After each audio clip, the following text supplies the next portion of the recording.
Seja bem-vindo ao canal Rockin, o canal de narrações do YouTube. Não se esqueça de se inscrever, dar o like e ativar o sininho para novas atualizações. O imperador aponta os feitos de Cruel, mencionando que recuperar as terras dos demônios foi impressionante. Cruel, de joelhos, agradece a graça do imperador e afirma que simplesmente cumpriu com suas obrigações. O imperador então se levanta, proclamando que neste dia nasce um novo herói, Cruel Heart, e que sua estreia deve ser comemorada, convidando todos a aproveitarem bastante. Mas nesse momento todos são pegos de surpresa pela entrada de um homem, e ficam chocados ao ver o sangue pingando de suas roupas. Os aristocratas não reconhecem o indivíduo de imediato, mas começam a comentar sobre sua extrema rudeza. Com um olhar mais atento, percebem seus olhos vermelhos e o cabelo branco por baixo da capa. O príncipe e a princesa também ficam chocados com a cena e se perguntam se aquele homem seria o conde honorário, o Sr. Deon Hart. Deon passa em direção ao imperador, e ao passar por Cruel, o ignora completamente. O protagonista percebe que seu amado irmão mais velho de alguma forma conseguiu um fragmento de herói. Ele se ajoelha perante o imperador, cumprimentando-o como o brilho do império. Então olha para o imperador e diz: seu servo Deon Hart saúda o império.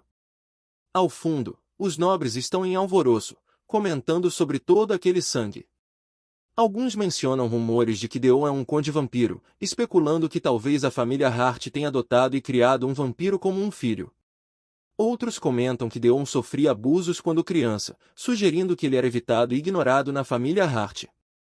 Observando a chegada de Deon, o Duque Luster Starby pensa que o prota é muito persistente por ter conseguido chegar com vida. O imperador olha fixamente para os nobres e para o duque. Depois, volta-se para Deon cumprimentando-o amigavelmente, expressando que já faz muito tempo que não se veem, e reitera que deu permissão para que o conde o visite sempre que tiver vontade. O imperador interroga, indignado, sobre a atitude desrespeitosa de comparecer ao banquete coberto de sangue e interromper a celebração. Deon se desculpa e explica que foi emboscado durante o trajeto. Uma emboscada, indaga o imperador, surpreso. Quem teria a coragem de atacar um herói do império? Ele então pondera que foi uma boa ideia ter enviado os cavaleiros para escoltar o conde. Deon fica pensativo por alguns instantes, refletindo sobre como responder ao imperador. Então o imperador se levanta, indicando que Deon tem muito o que relatar a ele, e sugere que vão para outro lugar, pois também tem muita coisa que gostaria de ouvir do conde. Já em outro local, o imperador menciona que Deon reportou uma emboscada, o que é evidente, e conclui afirmando que sem dúvida foi causada pelo exército revolucionário. Então, ele chama de bastardos doentes e pergunta se o prota está se sentindo bem, sugerindo que talvez seja melhor chamar um médico. Deon diz que não é necessário. Pela visão do imperador, esse é o herói do império, Deon Hart, e é de conhecimento comum que todos têm uma má impressão sobre ele. O imperador pensa que todos não passam de tolos, porque não existe outro talento que tenha maiores contribuições ao império além dele. Ele esteve na vanguarda da Guerra de 8 anos, obtendo mais e maiores conquistas do que qualquer outro. Quando ele partiu como parceiro do herói, conseguiu recuperar seu corpo, algo que nunca ninguém havia conseguido fazer. Normalmente, o corpo de um herói derrotado pelo Rei Demônio é jogado como ração para os monstros.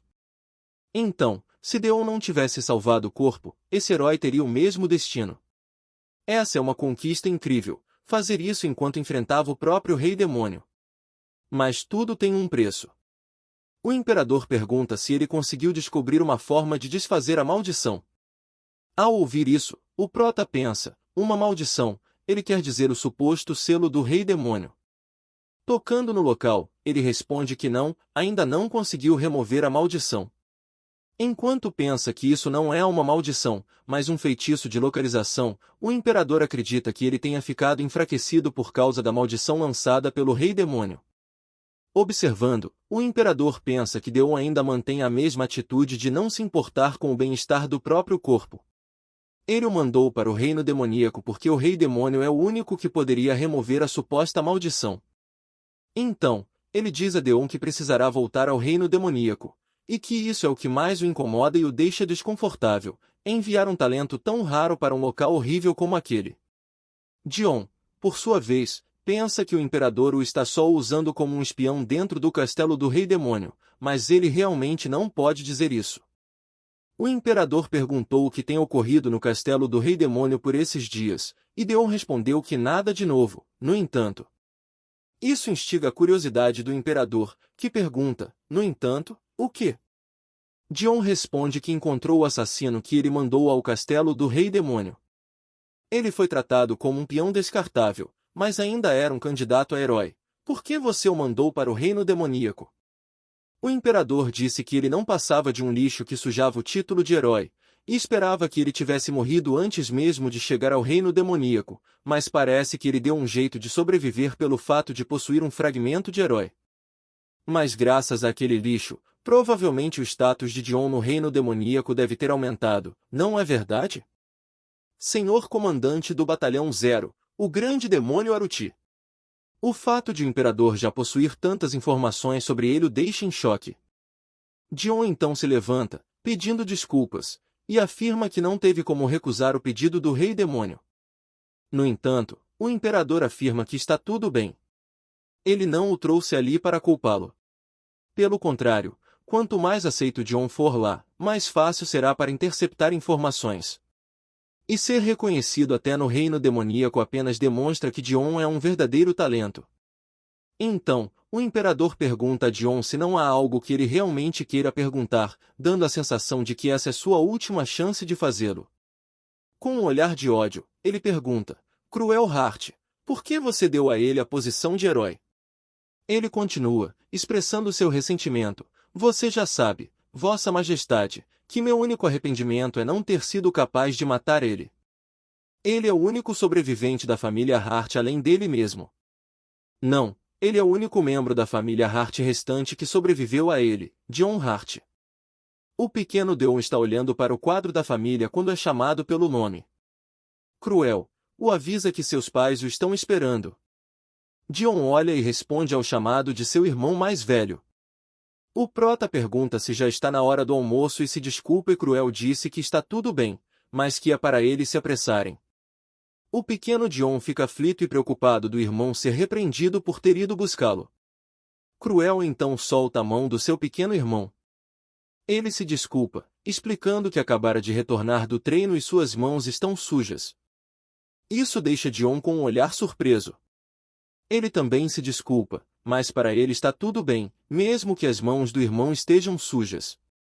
Dion corre atrás do irmão mais velho pedindo para ele esperá-lo, e percebe que o irmão é muito rápido, mal conseguindo acompanhá-lo. Ao ouvir o irmão, Cruel para abruptamente, fazendo com que Dion bata a cara em suas costas. Cruel então comenta que seu pequeno irmão deve realmente gostar daquele quadro, já que ele o encara todos os dias. Com um sorriso radiante, Dion responde afirmativamente, expressando que sempre que contempla o quadro, se sente parte da família. Cruel responde friamente, afirmando que aquilo não passa de uma simples pintura. Dion concorda com Cruel, reconhecendo que é apenas uma pintura. No entanto, Cruel tranquiliza-o, permitindo-lhe continuar a admirar o quadro, mas sugerindo que ele evite vaguear pela casa e permaneça no seu quarto. Então Dion fica triste por não poder ficar vendo o quadro da família livremente, então ele se lembra. Vamos então para uma cena dos criados da casa comentando sobre Dion. Eles falam sobre como os olhos vermelhos do segundo pequeno mestre são assustadores, sem mencionar seu cabelo branco.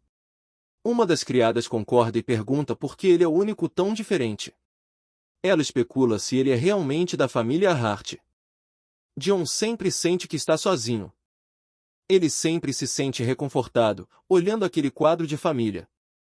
Ele desejava ter nascido com olhos verdes e cabelos pretos, como todos os outros membros da família Hart. Na mesa de jantar, o pai dos garotos os repreende por terem se atrasado. Com um olhar sem vida, ele lembra que precisavam se apressar, pois naquela noite terão que comparecer a um banquete da família real. A mãe de Deon, com um olhar compassivo, pergunta se ele está se sentindo mal novamente. Ela expressa preocupação, mencionando que seria péssimo se ele tivesse febre quando voltassem e questiona se não seria melhor ele ficar em casa. Deon responde que não, afirmando que ele também quer muito ir, enquanto Cruel se desculpa por chegar tarde. O pai de Deon interrompe, pedindo à esposa que se acalme e ressaltando que Deon não pode ficar em casa sempre. A mãe responde que é inevitável não se preocupar, especialmente quando ele já é tão frágil, e teme o que poderia acontecer se algo ocorresse. O pai, agora irritado, questiona se a mãe pretende trancá-lo para sempre, lembrando que ele nunca mostrou o rosto no Império e que há muitos rumores circulando. Ele expressa sua frustração, afirmando que não podem continuar vivendo dessa maneira. Virando-se para Deon, o pai pergunta se ele entendeu. Ele enfatiza a necessidade de ser sempre cuidadoso lá fora e não permitir que ninguém descubra suas falhas. A palavra falhas ecoa profundamente em Deon, deixando claro que seus pais não estão satisfeitos. Ele compreende que sua aparência destoa da família e seu corpo é frágil. Com determinação, ele responde afirmativamente, prometendo manter isso sempre em mente. Mudando de assunto, Cruel menciona ao pai que ouviu falar sobre o recrutamento de um novo mestre da espada. Esse ato pega Deon desprevenido. Seu irmão mudou de assunto para protegê-lo. Não é possível, ele não se interessa em nada ao seu redor. Agora, orgulhoso, o pai confirma, elogiando as habilidades de Cruel, que não param de melhorar. Deon percebe que a atmosfera mudou drasticamente assim que seu irmão falou, e admira sua habilidade em desviar a atenção dos pais para um assunto mais positivo. Seu pai, agora animado, comenta sobre a dificuldade de encontrar um bom mestre da espada, enquanto sua mãe sugere que, na verdade, ele estava secretamente ansioso pela busca. Deon, sentindo-se triste, reflete sobre sua própria sensação de inadequação e solidão, questionando se sempre se sentirá assim, mesmo quando está cercado por sua família. Ele conclui que sim e assume a culpa por essa solidão, mas tenta se consolar lembrando-se de que faz parte da família Hart. Ele acredita que, se esforçar, poderá ser tão bom quanto seu irmão mais velho, e assim finalmente conquistar o amor de sua família. Já no banquete da família real, uma voz chama o jovem Deon. Deon perguntou se estavam se referindo a ele. 3 crianças nobres, com olhares maliciosos, confirmaram que sim e perguntaram se ele era Deon Hart. Até o próximo episódio. Para novas atualizações, não deixe de se inscrever no canal.